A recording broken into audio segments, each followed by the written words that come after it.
So guys, अगर आप student हैं जो कि प्रोफेशनल एग्ज़ाम्स के लिए पढ़ रहे हैं जैसे सीए, सीएस, सीएमए एंड आप कंपनी लॉ के सेक्शंस की एक क्लैरिटी चाहते हैं, सो उसी लिए ये मैंने सीरीज़ बनाई है। जिससे इससे पहले हमने सेक्शन 1 करा था जिसमें हमने देखा था कि कंपनीज एक्ट 2013 कौन कौन सी कंपनीज पर एप्लीकेबल है। देन हमने सेक्शन 2 देखा था विच वॉज डेफिनेशन सेक्शन। अब हम सेक्शन 3 देख रहे हैं, फॉर्मेशन ऑफ कंपनी। सो ये सीरीज़ आपके लिए बहुत हेल्पफुल रहेगी। अगर आप ऐसी सीरीज़ और चाहते हो देन कमेंट में बताना, I will make more videos.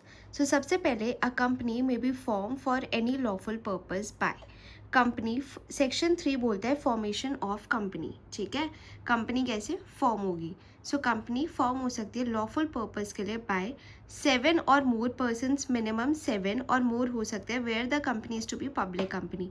अगर कंपनी पब्लिक कंपनी है देन 7, और अगर company is a private company then 2।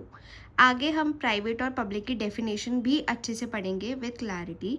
फिर SEBI L O D R means listing obligations and disclosure requirement क्या कहता है। जो मेमोरेंडम होगा ओपीसी का, which means OPC is a 1 person company which is not a which OPC is type of a private company, indicate the name of other person who shall be the member of company in the event of subscriber death। OPC में generally एक ही member होता है, but अगर उस member की death हो गई तो ये बोल रहा है कि मेमोरेंडम जो ओपीसी का होगा उसमें एक और इंसान का नेम होगा। Then also a company formed under sub section में बी आइदर। तो जो कंपनी इस सेक्शन के द्वारा बनेगी वो कौन कौन सी कंपनी हो सकती है।